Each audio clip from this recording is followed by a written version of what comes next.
Fala, time! E aí, pessoal? Todos bem? Como estão? Todos tranquilos?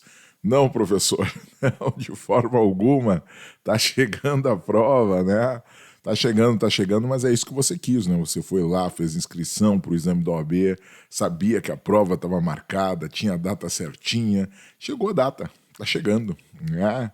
Hoje são 7 de julho, né? Tô gravando aqui antes de ir para BH, para Belo Horizonte, né? Nessa sexta-feira aí nós vamos estar em deslocamento para BH e eu tô gravando aqui, então essa nossa transmissão hoje ela é gravada, inédita, ela foi gravada exatamente para nossa revisão final, é agora 1h da manhã do dia 7 de julho de 2023, né, o único horário que eu tinha para gravar aqui para conseguir entregar para vocês a nossa revisão final, trazendo aqui para vocês os pontos finais do direito internacional, certo? Só para vocês terem uma olhada aqui, eu tinha todas essas atividades aqui para fazer hoje, ó, certo? Então, tô terminando aqui, ó, acho que eram, deixa eu ver, 1, 2, 3, 4, 5, 6, 7, 8, 9, 10, 11, 12, 13, 14, 15, 16, 18. Essa é a 18ª, tá fechando. É isso, foco, fazer o que é necessário ser feito, é isso que a gente tem que fazer, é isso que a gente tem que realizar, certo?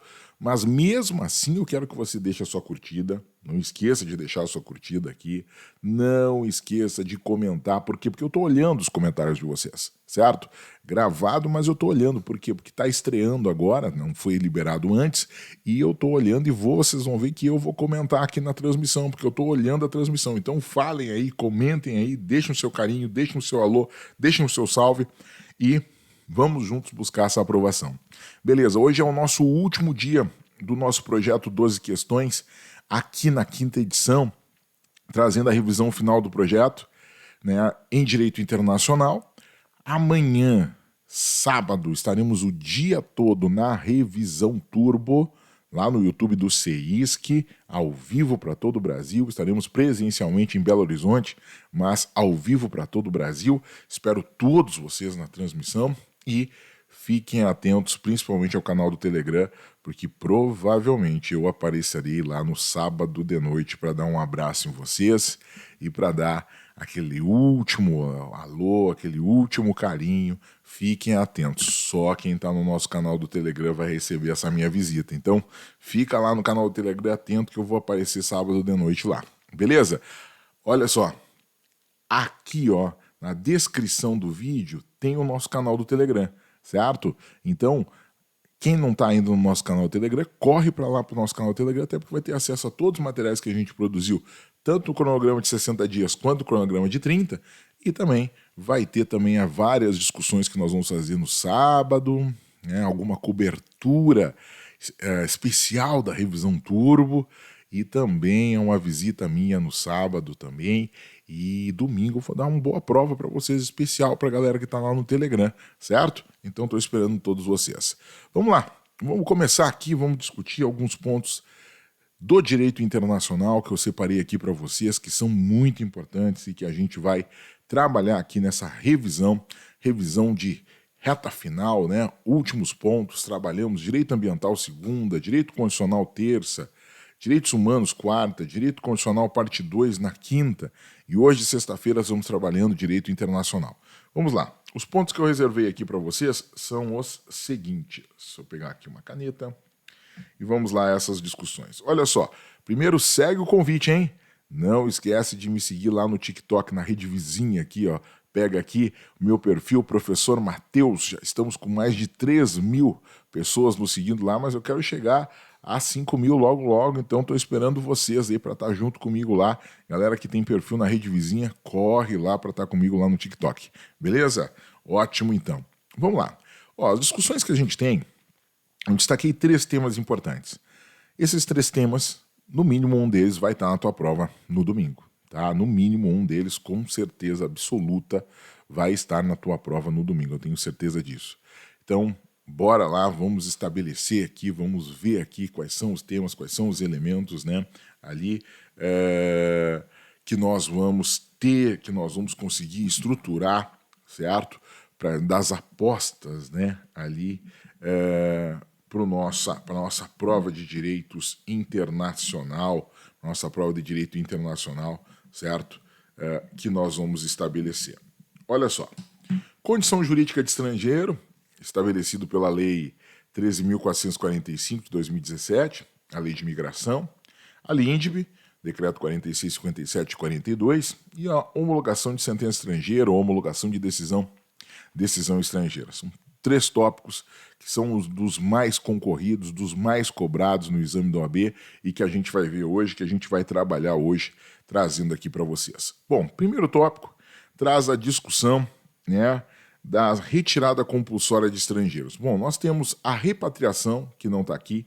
A repatriação é quando eu não permito que o estrangeiro entre no nosso país. Ele está entrando ali na zona internacional, ele está passando pela nossa aduana, eu não permito que ele entre. Por quê? Porque ele não tem a documentação mínima para entrar no nosso país e por ele não ter os critérios mínimos, não ter a documentação mínima, ele não entra no nosso país. Repatriação, beleza? Entrega é a forma de eu levar alguém para ser julgado, investigado, processado junto ao Tribunal Penal Internacional. O Brasil se submete à jurisdição do Tribunal Penal Internacional, artigo 5º, parágrafo 4º da Constituição Federal, diz isso, assim como o próprio fato do Brasil ter assinado o Estatuto de Roma, certo? O Brasil ser um dos signatários do Estatuto de Roma é outro ponto, é outro elemento que comprova que o Brasil, né, se submete, né, à jurisdição e pode fazer entrega de seus nacionais ou de outras pessoas que aqui estejam no Brasil para o Tribunal Penal Internacional. Então, entrega também é o ato de levar alguém para ser julgado, condenado, né, processado junto ao Tribunal Penal Internacional. Bom, aí sobram para nós extradição, deportação e expulsão. Extradição, o estrangeiro cometeu um crime, certo? Esse crime é cometido lá no exterior e ele foge para o Brasil. Ele vem para o Brasil.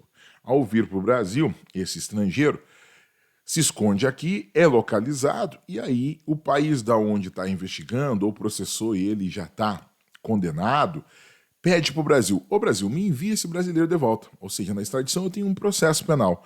Ou ele vai responder esse processo penal, ou ele já respondeu e foi condenado. E ele está fugindo. E aí foi localizado no Brasil, foi pedido, foi solicitado para o Brasil que o Brasil envie esse estrangeiro de volta. Aí nós temos a extradição sempre tem um processo penal. Deportação é uma questão administrativa, deportação é uma irregularidade administrativa, deportação é uma irregularidade migratória administrativa, ou seja, não tem nada a ver com crime, igual a extradição tem, igual a expulsão, que eu já vou mostrar para vocês, tem. Então, na deportação, nós temos um procedimento administrativo, onde nós temos uma irregularidade administrativa, certo? Ou seja, por exemplo, o visto que o estrangeiro estava aqui no Brasil era um visto de visita, que durava 90 dias e foi prorrogado por mais 90 dias. Contudo, o estrangeiro está aqui há 4 anos, está trabalhando, e com visto de visita não poderia estar trabalhando. Ou seja, há uma irregularidade migratória e ele é notificado para regularizar essa situação. Não conseguindo regularizar essa situação, aí surge a possibilidade de uma deportação a partir de um procedimento administrativo. Mas vejam, a deportação é uma discussão administrativa, é uma irregularidade administrativa, não há nenhum crime, nada de questões criminais envolvidas aqui na deportação. Já a expulsão, existe um crime, o estrangeiro comete um crime aqui no Brasil. Crime na nação, né? Ou seja, crime no país, no Brasil. E ao cometer crime no Brasil, esse crime tem que ser um crime doloso, não pode ser um crime culposo, ou então ele tem que ser um crime daqueles que são previstos lá pelo Tribunal Penal Internacional, como genocídio, crime de guerra, crime de agressão, crime contra a humanidade. Bom, mas se for um crime previsto lá no Tribunal Penal Internacional, que são esses 4 delitos, bom, se a jurisdição brasileira não resolver o problema, a jurisdição do Tribunal Penal Internacional, que é uma jurisdição complementar, deve resolver o problema. Então, não seria uma situação, vamos dizer, adequada, né, se estabelecer a expulsão por esses delitos estabelecidos pelo Tribunal Penal Internacional, que são os crimes de genocídio, guerra, contra a humanidade e de agressão. Cabendo, na verdade, hoje, uma das possibilidades de expulsão, na verdade, a única possibilidade de expulsão seria por crime doloso, né? Por crime doloso, aí sujeito a pena privativa de liberdade. Não pode crime culposo. Então, vejam, extradição e expulsão, as duas envolvem crime. A diferença é que o estrangeiro que o Brasil vai retirar compulsoriamente aqui por extradição cometeu crime lá no exterior. E o estrangeiro que o Brasil vai tirar aqui por expulsão cometeu crime no Brasil. Essa é a grande diferença, certo? Nós estamos falando de retirada compulsória de estrangeiro do território brasileiro.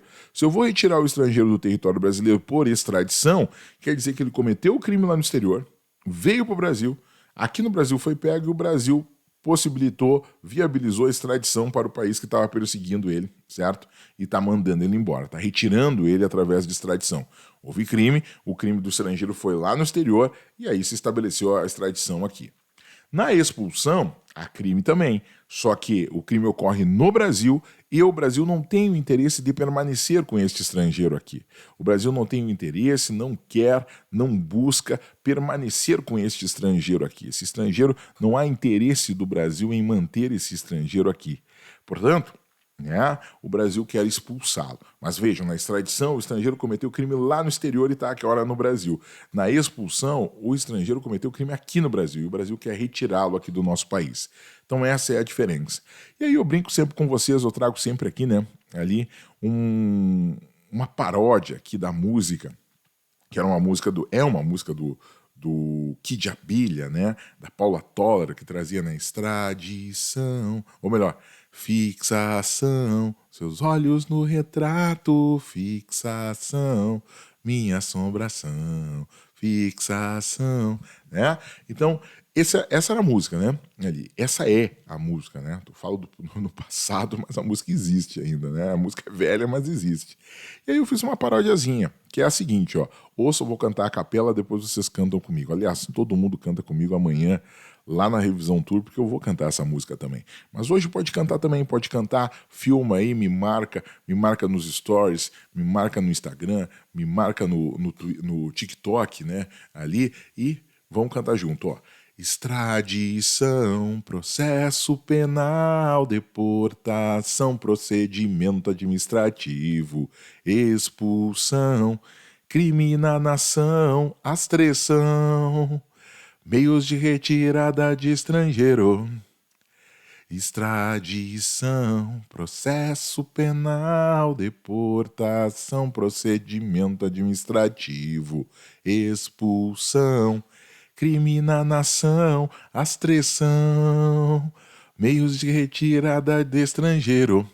Beleza, então, extradição, precisa um processo, deportação, irregularidade administrativa, expulsão, o crime foi no Brasil, porque na extradição o crime é no exterior.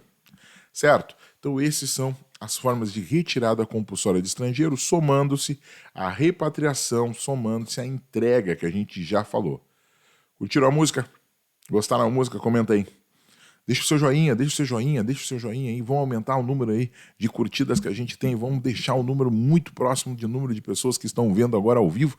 Vamos deixar o número muito próximo. Deixa o seu joinha aí, certo? E aí, curtiram? Beleza? Ótimo. Tá bom? Cantou aí? Marcou? Ou então filma aí, eu cantando aqui, publica aí no teu Instagram, publica lá no TikTok ali, que a gente tá junto nessa. Beleza? Fechou? Vamos embora, vamos lá. Vamos seguir aqui para as discussões que a gente tem para fazer, certo? E a gente vai falar um pouquinho da deportação. Então, deportação, o que é? Uma medida decorrente de procedimento administrativo que consiste no quê? Na retirada compulsória de pessoa que se encontra em situação migratória irregular. Não há crime na deportação. Na deportação, nós estamos falando de uma situação migratória irregular. Na deportação será dado um prazo não inferior a 60 dias para que o estrangeiro possa regularizar sua situação. Esse prazo pode ser, inclusive, prorrogado por igual período. E ele não resolvendo a sua situação nesse período, aí sim é possível se estabelecer a retirada compulsória dele, por ele estar numa situação migratória irregular e que ele não consegue resolver o problema. Certo? Beleza? Ótimo, então. Feito isso, a gente tem ainda alguns outros pontos. Olha que legal. A deportação não exclui eventuais direitos adquiridos em relações contratuais decorrentes da lei brasileira. A saída voluntária de uma pessoa que foi notificada, para deixar o país equivale ao cumprimento da notificação de deportação. Ele saiu porque quis. Não, mas ele já foi notificado, como ele saiu voluntariamente, tudo bem. Mas é uma notificação para ele ser deportado e ele recebeu e cumpriu ela, certo? Muito bem. Desculpa, gente. E também a gente tem uma situação que é a questão envolvendo os apátridas. Olha só. Em se tratando de apátrida, o procedimento de deportação depende de prévia autorização da autoridade competente. Por quê? Porque, em regra, o apátrida ele vai ser protegido. E muitas vezes o apátrida, sendo considerado apátrida no Brasil, porque tendo o status de apátrida no Brasil, ele poderá proceder o que a gente chama de naturalização simplificada. Poderá utilizar-se do processo de naturalização simplificada, ou apátrida.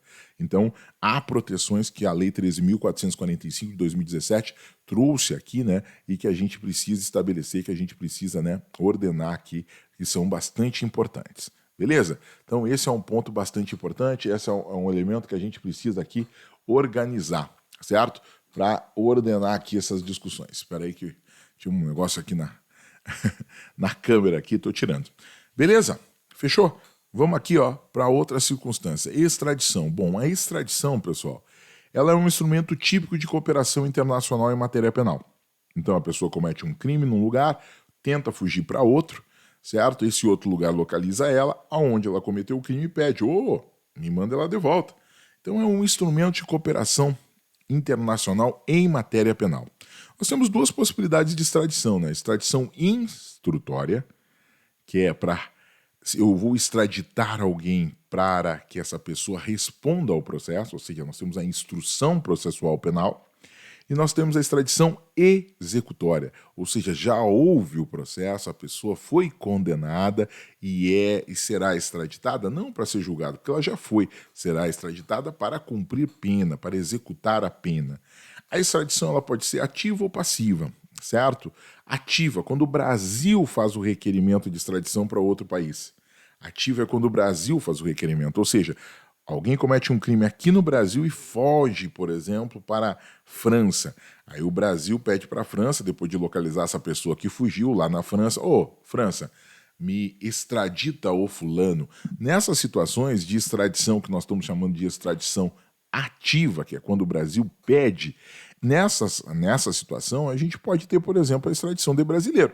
O brasileiro cometeu o crime no Brasil, fugiu para a França, o Brasil está perseguindo ele, encontrou ele lá na França, a França prendeu ele e o Brasil pediu, França, me envia o fulano de volta. Beleza? Isso é uma extradição, certo, ativa, que envolve o brasileiro nato, mas é para ele retornar para o Brasil, certo? Na extradição passiva, nós estamos falando do quê? Do Brasil recebendo o pedido de outro país, ou seja, fulano cometeu o crime na Itália, fugiu da Itália e veio para o Brasil. A Itália localiza o fulano aqui no Brasil e pede para o Brasil. O Brasil me envia o fulano de volta. Bom, fulano é italiano, o Brasil tem tratado de extradição com a Itália, o Brasil pode fazer isso. Então nós estamos falando de extradição passiva. Cara, para ter extradição, ou você precisa ter um tratado bilateral de extradição com o país que você vai fazer, ou estabelecer um compromisso de reciprocidade. Do mesmo modo que você está enviando aqui e está fazendo a extradição para mim, eu vou fazer, se você precisar, numa outra situação, eu vou me comportar e vou fazer exatamente nos mesmos modos que nós estamos fazendo agora. Por exemplo, ocorreu isso nos Emirados Árabes Unidos, né? O Brasil não tem um tratado de extradição com os Emirados Árabes, mas o Brasil conseguiu convencer, e com a promessa da reciprocidade, se o Emirados Árabes extraditasse o criminoso aquele, né, o Thiago Brenan, né, está sendo investigado respondendo por vários crimes, né, aquele cidadão, aquela pessoa de bem, certo? Esse cara, o Brasil se comprometeria com os Emirados Árabes a, numa outra situação que fosse ligada ao Emirados Árabes, fazer a extradição da pessoa. Então houve o que a gente chama de princípio da reciprocidade aqui estabelecido e estruturado. Além disso, nós precisamos na extradição alguns tópicos, como, por exemplo, alguns requisitos. A especialidade, a dupla incriminação, ou seja, tem que ser crime no Brasil e lá no exterior, a existência de um tratado ou então de uma promessa de reciprocidade, como a gente acabou de falar, certo? Não se considerar extradição quando? Quando o indivíduo cuja extradição solicitada ao Brasil for brasileiro nato, porque o Brasil não pode extraditar brasileiros natos. O fato que motivar o pedido não for considerado crime no Brasil ou no estado requerente. O Brasil for competente, segundo suas leis, para julgar o crime imputado ao extraditando. 4. A lei brasileira impuser ao crime a pena de prisão inferior a 2 anos. 5. O extraditando estiver respondendo a processo ou já houver sido condenado ou absolvido no Brasil pelo mesmo fato em que se fundar o pedido. Ou seja, no bis idem, né? Então, seriam essas possibilidades. Outra coisa, a punibilidade estiver extinta pela prescrição, segundo a lei brasileira, ou do Estado requerente. 7. O fato constitui crime político ou de opinião, porque o Brasil não extradita por crime político ou de opinião, conforme está previsto no artigo 5º, inciso 52, né? 51 proíbe a extradição de brasileiros natos, 52 proíbe a extradição de qualquer pessoa por crimes políticos ou de opinião. Inciso 8, isso aí nós estamos no artigo 5º lá da Constituição, 51 e 52. Inciso 8, o extraditando tiver de responder no estado requerente perante um tribunal ou juízo de exceção.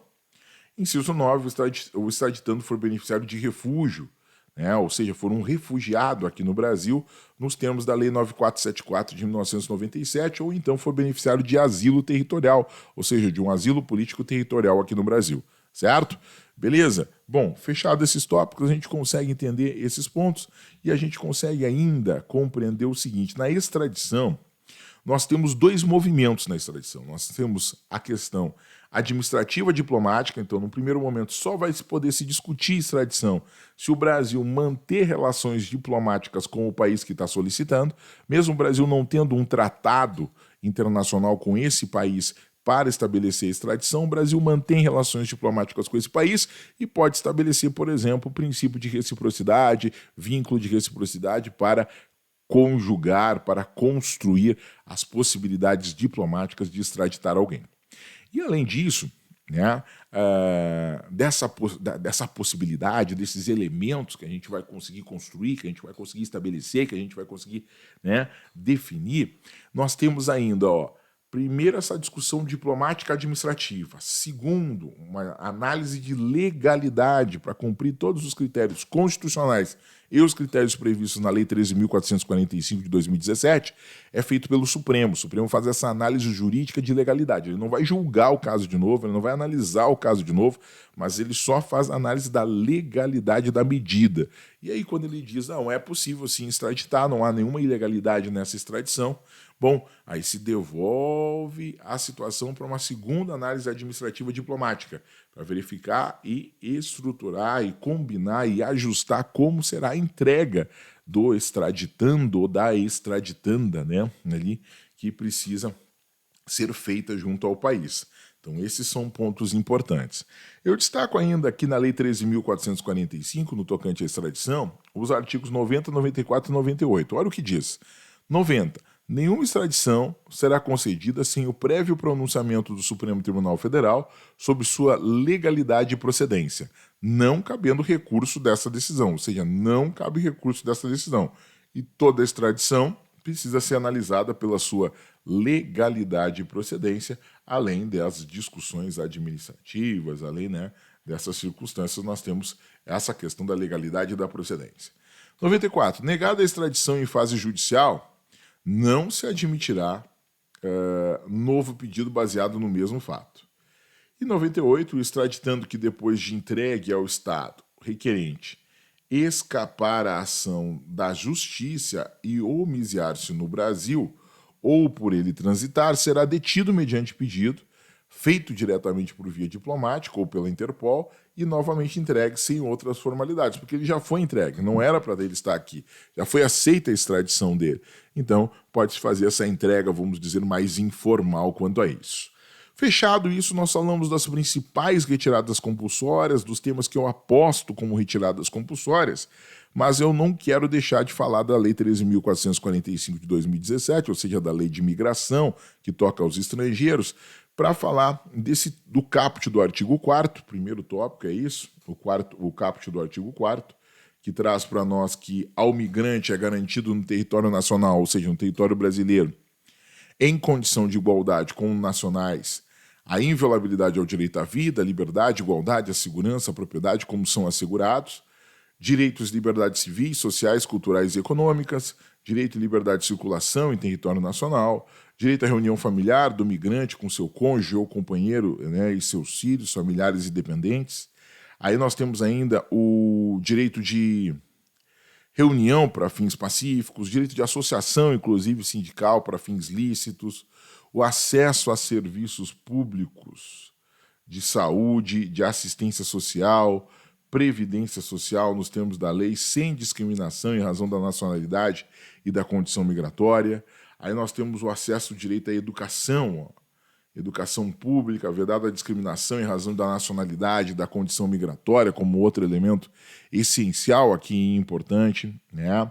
A garantia do cumprimento de obrigações legais e contratuais trabalhistas, entre tantos outros direitos que estão estabelecidos aqui. Atenção, esse artigo 4º ele é muito importante. Ele já foi cobrado, ele já passou por aqui, cobrou direitos básicos como saúde e educação, e ele vai voltar aqui. Ele vai voltar aqui. Pode ser sim nessa prova, trazendo outras discussões, outros direitos do imigrante, como de ser informado das garantias, né, e regularização migratória, como direito de sair, permanecer e reingressar do território nacional, mesmo enquanto pendente pedido de autorização de residência, né, desde que autorizado. Ou seja, o acesso amplo à justiça, assistência jurídica integral e gratuita para aqueles que comprovarem, né, insuficiência de recursos, tá? O direito ao acesso a informações e garantia da confidencialidade dos dados pessoais, estabelecidos lá pela Lei 12.527 de 2011, a Lei de Acesso à Informação. Então, são vários os direitos que tocam aqui ao imigrante, e esse é um ponto importante, né? Ali, o estrangeiro que está aqui no Brasil, certo? Também a gente tem a discussão da acolhida humanitária. A acolhida humanitária é um visto específico estabelecido no 14, inciso 1, a linha C. O visto temporário poderá ser concedido ao imigrante que venha ao Brasil com o intuito de estabelecer residência por tempo determinado e que se enquadre em pelo menos uma das seguintes hipóteses. Inciso 1. Visto temporário tenha como finalidade, a linha C, acolhida humanitária. Parágrafo 3º. O visto temporário para acolhida humanitária poderá ser concedido ao apátrida, ao nacional de qualquer país em situação de grave ou iminente instabilidade institucional, de conflito armado, de calamidade de grande proporção, de desastre ambiental ou de grave violação de direitos humanos e de direito internacional humanitário, ou em outras hipóteses, na forma do regulamento.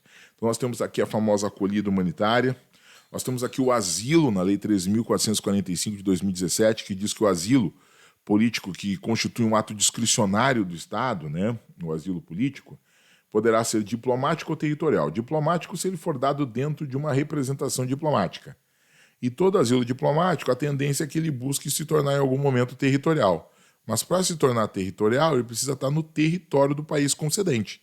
Então muitas vezes eu recebi uma proteção do Brasil na Embaixada do Brasil. E agora o Brasil precisa obter, junto ao país que ele está lá, que está lá a sua embaixada, o Brasil precisa obter o salvo-conduto para me retirar, né, eu, asilado político, dessa embaixada, desse asilo diplomático e me levar para a sede brasileira, ou seja, para o país Brasil, para o território brasileiro, para que o meu asilo seja transformado de diplomático em territorial. Tá? Então esse é o ponto bem interessante aqui da gente discutir. Não se considerar asilo a quem tenha cometido crime de genocídio, crime contra a humanidade, crime de guerra ou crime de agressão, ou seja, pessoas que são investigadas pelo Tribunal Penal Internacional não poderão receber asilo. O Putin, por exemplo, que está sendo investigado hoje pelo Tribunal Penal Internacional, né, presidente da Rússia, não poderá receber asilo, pelo que prevê aqui a Lei 13.445 de 2017, se ele viesse para o Brasil, por exemplo, né? A saída do asilado do país sem prévia comunicação vai implicar na renúncia do asilo.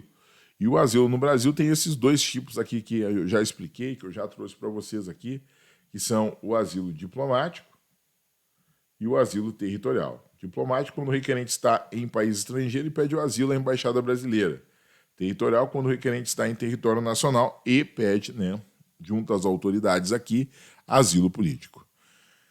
Bom, um outro tópico que eu queria destacar aqui é a questão do refugiado, né? O refúgio parte de uma grave e generalizada violação de direitos humanos. Então, quando a gente falar de refúgio, nós estamos falando de uma grave e generalizada violação de direitos humanos, estamos falando desse ponto, estamos falando desse tópico, estamos falando desse elemento.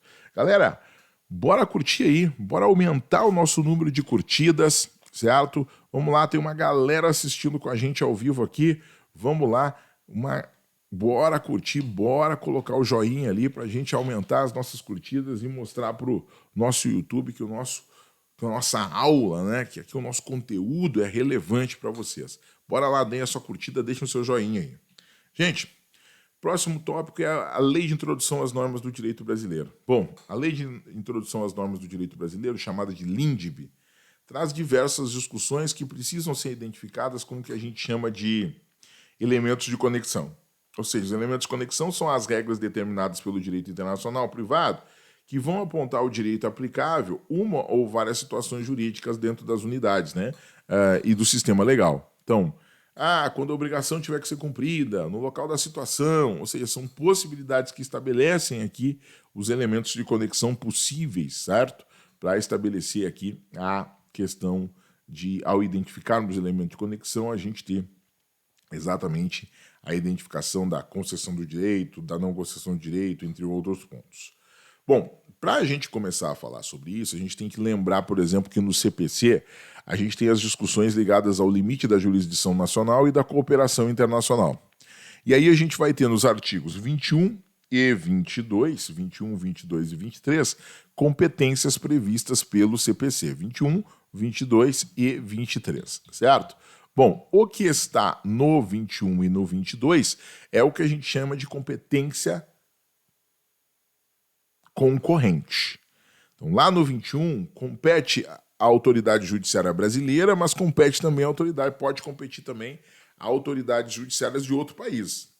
Não tem problema. E não vai se estabelecer a litispendência, porque não há litispendência internacional, ou seja, tem as mesmas partes, mesma causa de pedido, mesmo pedido, está tramitando aqui no Brasil e agora começou a tramitar lá na França. Mas aí tem litispendência. Não, não tem litispendência, porque não se estabelece litispendência, certo? A partir disso. Veja que o próprio artigo, o artigo 24 diz assim, a ação proposta perante o Tribunal Estrangeiro não induz litispendência. E não obsta a que a autoridade judiciária brasileira conheça da mesma causa e das que lhe são conexas.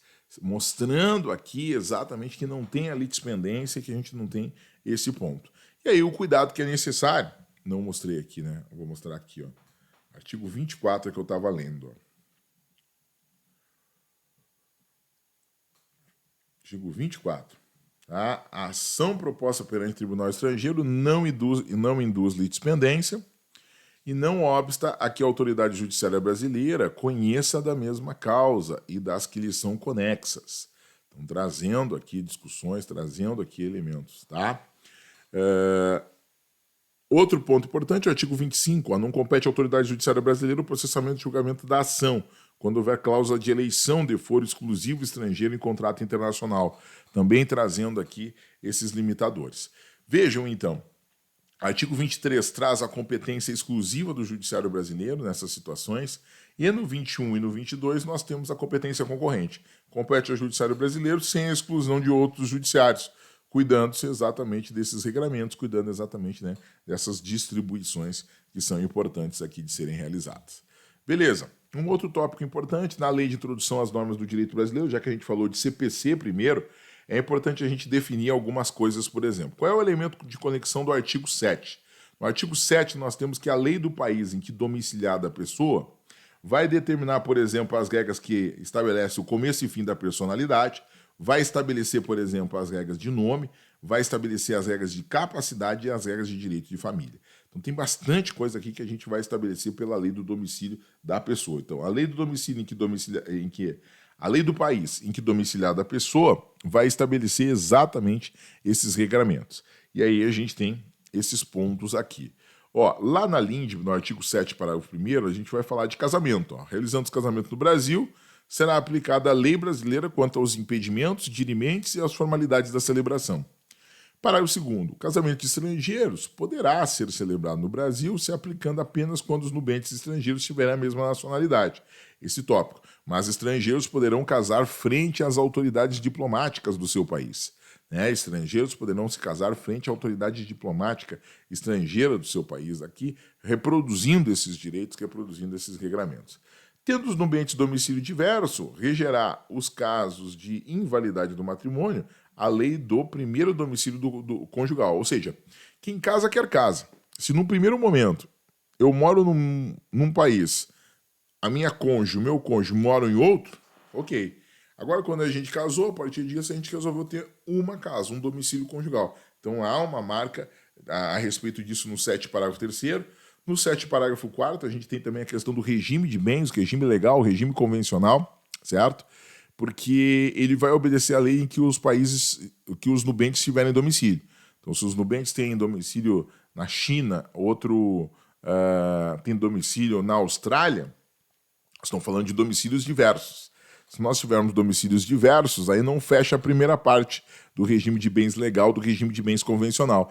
Aí nós vamos precisar de uma segunda parte, que é, sendo diverso domicílio, nós vamos precisar da informação de qual é o primeiro domicílio conjugal. Ou seja, quem casou, quis casa, aí casou e foi viver aonde? Qual é o primeiro domicílio conjugal, já que viviam em países diferentes antes de casar.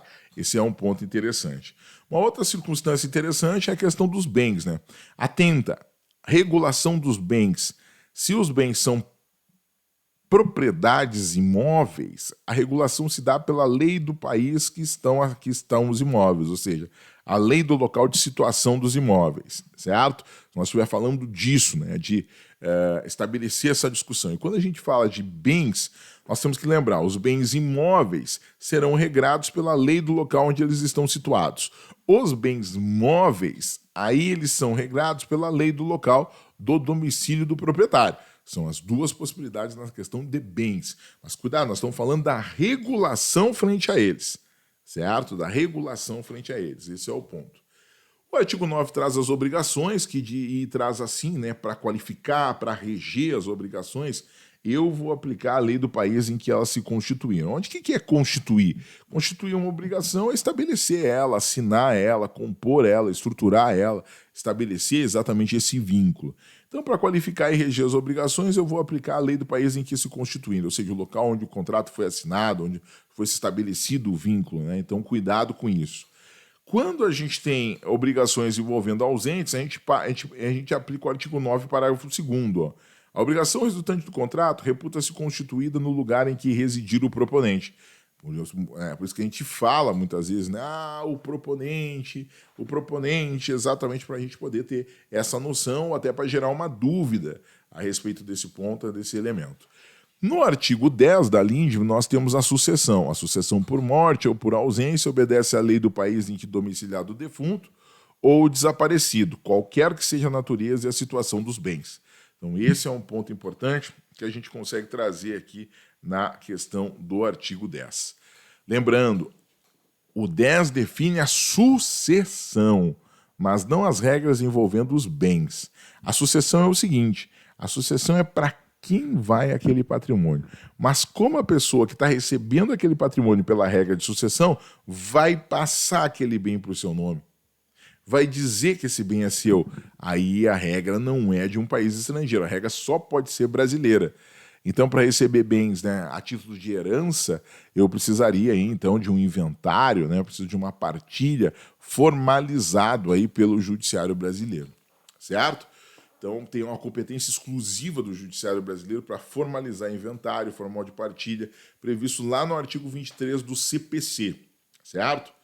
Bom, o último ponto que a gente tem aqui para trazer a discussão do direito internacional para vocês é a homologação de decisão estrangeira ou homologação de sentença estrangeira. Bom, ela está estabelecida a partir do novo Código de Processo Civil, que já é antigo, né, de 2015, que é lá dos artigos 960 e 965.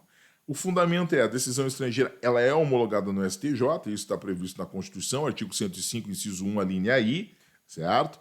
E aí a gente tem, depois da homologação dela, a execução e o cumprimento da decisão pela Justiça Federal. Artigo 109 da Constituição, aos juízes federais compete processar e julgar. Inciso 10, os crimes de ingresso e permanência irregular de estrangeiro. A execução de carta rogatória após o exequatur e de sentença estrangeira após a homologação. As causas referentes à nacionalidade, inclusive a respectiva opção e a naturalização. O cumprimento de decisão estrangeira faz-se perante o juízo federal, competente, lá previsto no artigo 965 do CPC. Então a gente tem isso. Na homologação de decisão estrangeira, a gente precisa ter um cuidado, tá? Porque a gente vai ter a aplicação aqui do CPC, tá? O estabelecimento e o cuidado com as discussões do STJ, e aí a gente tem que ter um cuidadinho aqui, ó. A homologação de sentença estrangeira e a concessão da EZ4, as cartas rogatórias, é realizada pelo STJ desde a emenda constitucional número 45 de 2004. Conforme dispõe o artigo 5º, inciso 105, inciso 1, a linha I da Constituição Federal, após a homologação e a concessão da EZ4 pelo STJ, compete ao juiz federal a execução da carta rogatória e o cumprimento da sentença estrangeira homologada. Então, as regras de homologação da sentença estrangeira, que estavam inicialmente dispostas no artigo 15 da Lei de Introdução às Normas do Direito Brasileiro, agora estão previstas também e de forma mais completa no CPC, no artigo 960 a 965.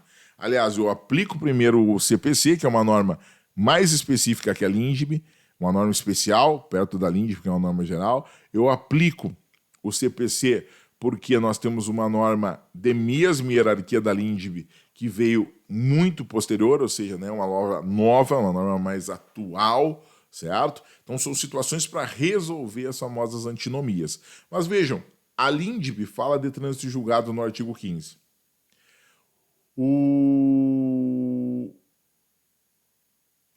A LINDB fala de trânsito julgado no artigo 15, trazendo esse ponto.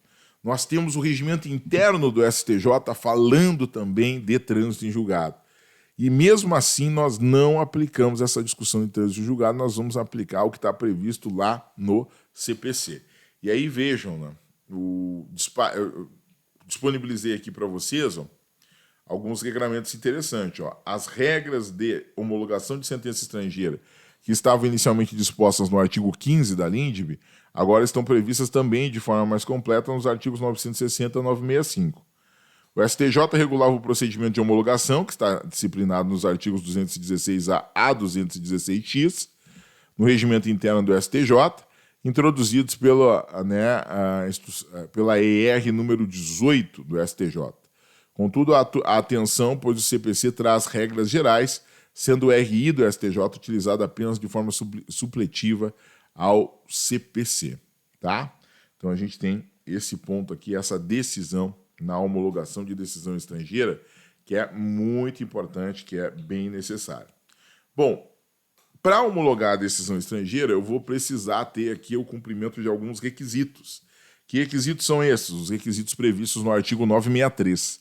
No 963 nós temos um rol específico que precisa ser respeitado, que precisa ser cuidado dos requisitos indispensáveis para a homologação da decisão, que é, na verdade, esse o papel que o Supremo Tribunal faz, esse papel administrativo, de analisar, de verificar esses pontos, de aferir essas discussões, esse é o papel que o Supremo Tribunal Federal faz, melhor, o Superior Tribunal de Justiça, né? Supremo Tribunal não, o Superior Tribunal de Justiça faz, certo? Aferindo as questões aqui da homologação da decisão estrangeira.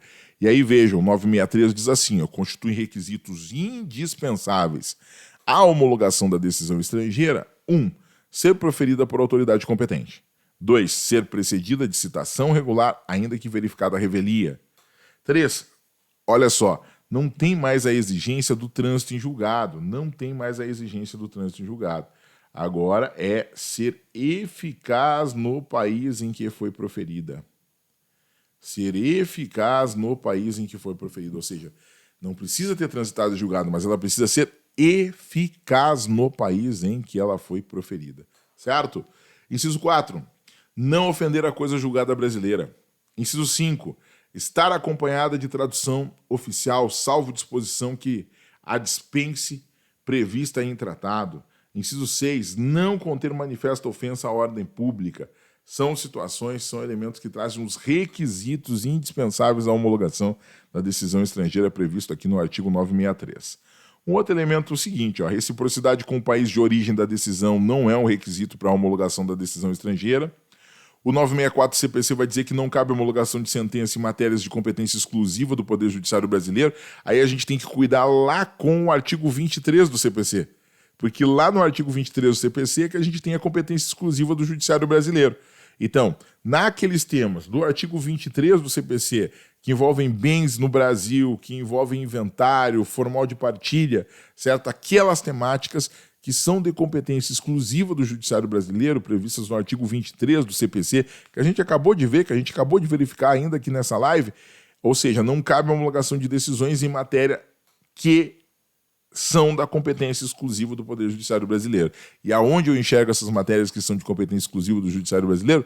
Lá no artigo 23 do CPC. Beleza?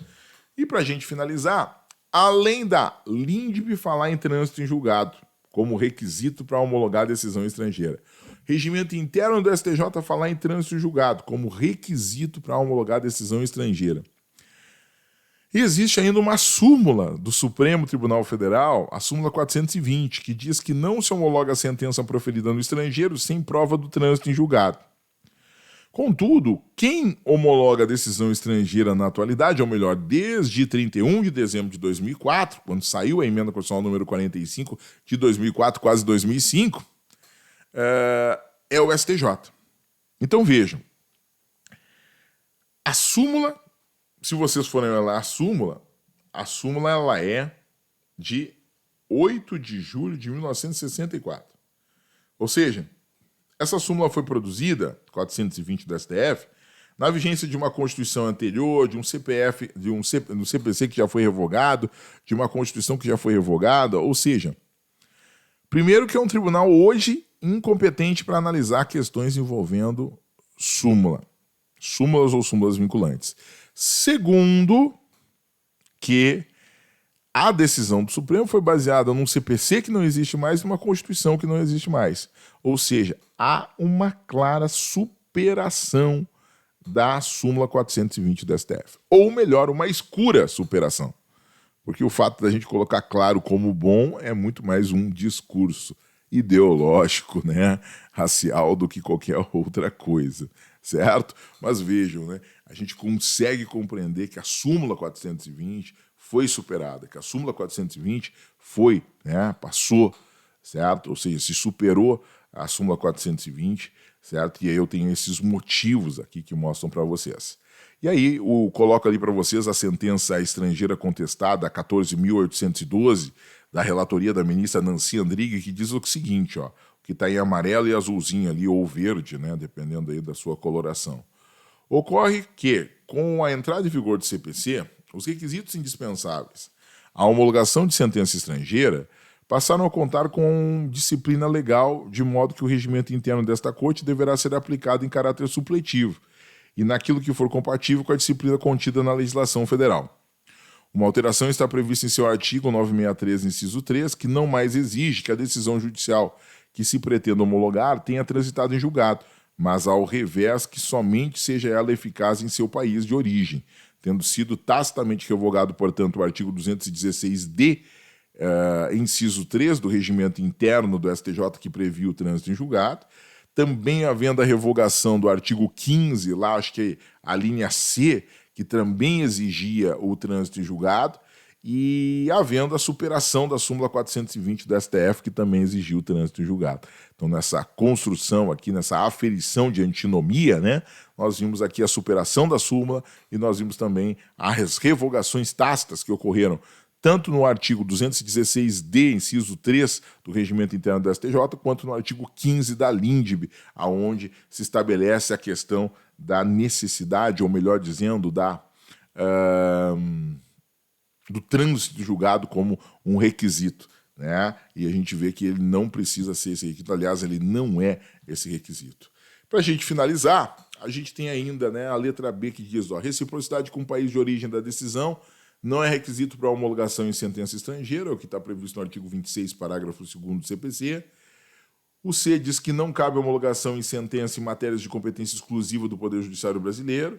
É possível uma homologação parcial da decisão estrangeira, é possível a homologação de decisões estrangeiras interlocutórias e decisões arbitrárias, mas para homologar essas decisões, aí tem que fazer por meio de carta rogatória, mas é possível. Então, decisões estrangeiras interlocutórias são possíveis de serem homologadas aqui no Brasil, decisões arbitrais arbitrais são possíveis de serem homologadas aqui no Brasil. Basta a gente fazer isso por meio de carta rogatória para buscar a exequatur e não por meio de ação inicial de homologação de decisão estrangeira, que é o fato que a gente faz e que começa lá no STJ. Certo? Beleza? Bom, vamos fechando aqui, né, a nossa revisão final para o 38º exame, fechando aqui a nossa semana, fechando aqui os nossos 30 dias de cronograma, né? Começamos há 60 dias atrás o cronograma de 60 dias, depois veio o cronograma de 30 dias. Quem estava com a gente, hein? Quem estava com a gente? Aliás, fica atento, eu vou fazer essa pergunta lá no canal do Telegram. E além disso, quem for fazer segunda fase de direito constitucional, fica atento. Quem for fazer segunda fase de direito constitucional, fica atento, certo? Porque lá no meu canal do Telegram, para quem acompanhou sempre o projeto 12 questões, nós vamos fazer, né, um preço diferente. Vai ter, né, vamos fazer uma promoção aqui, certo? Vamos fazer uma promoção diferente, inclusive da promoção do CEISC, certo? Ou seja, uma promoção melhor, tá, do que a que o CEISC vai apresentar, mas só para a galera que estiver lá no meu canal do Telegram e for fazer segunda fase em direito constitucional. É o que eu posso, né? Eu não posso garantir um desconto, né, melhor em quem vai fazer segunda fase de outro, né, de outro curso, que daí é com os professores do outro dos professores de outra disciplina, né? Aí nem vou falar de outro curso, né, de professores de outra disciplina. Agora, vai fazer segunda fase com a gente? Tá, confirmou? Viu que toda essa caminhada que fez, a gente vai estar junto com vocês, eu vou estar junto com vocês esses 60 dias. Viu isso tudo? Então, beleza. Então, vem com a gente, aguarda que a gente vai informar, já domingão a gente já vai informar, vai trazer essas informações, logo quando sair já o gabarito, a prova, porque assim vocês têm, né, esse olhar, vocês já conseguem ter essa aferição, vocês já conseguem ter esses pontos aqui que são pontos essenciais. Beleza? Então fica o convite para que vocês estejam comigo lá no TikTok, né? TokTik no TikTok, para que vocês estejam comigo lá, certo? Estou esperando todo mundo na rede vizinha, certo? E estou esperando vocês amanhã aqui no YouTube do CEISC para revisão de véspera. Cara, nós começamos às 8 horas da manhã, tá? Então começamos às 8 horas da manhã e vamos até às 6 horas da tarde.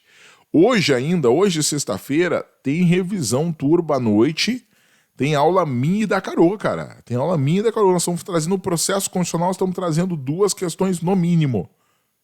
Vai ter controle de constitucionalidade, que vai ter uma questão, e vai ter remédios constitucionais, que vai ter uma questão. Não tenho dúvida alguma disso. Não esqueçam, não percam, não deixem de participar, não deixem de estar conosco, certo? Vai estar muito legal, certo? Hoje, revisão turbo, segunda vez de direito constitucional de noite, segunda vez onde nós vamos entregar todas as questões. Vamos trazer controle de constitucionalidade, vamos trazer processo constitucional. Estou esperando vocês todos hoje de noite, tá? 19 horas, mesmo horário, né, da revisão turbo, sempre. 19 horas vamos estar eu e a Carol ao vivo aí, trazendo e aquecendo vocês para a revisão de véspera, logo já no próximo, nesse sábado agora, né? Ou seja, amanhã, mais conhecido como amanhã, ou seja, tem revisão hoje de noite e amanhã eu vejo vocês cedinho já na revisão de véspera do CEISC.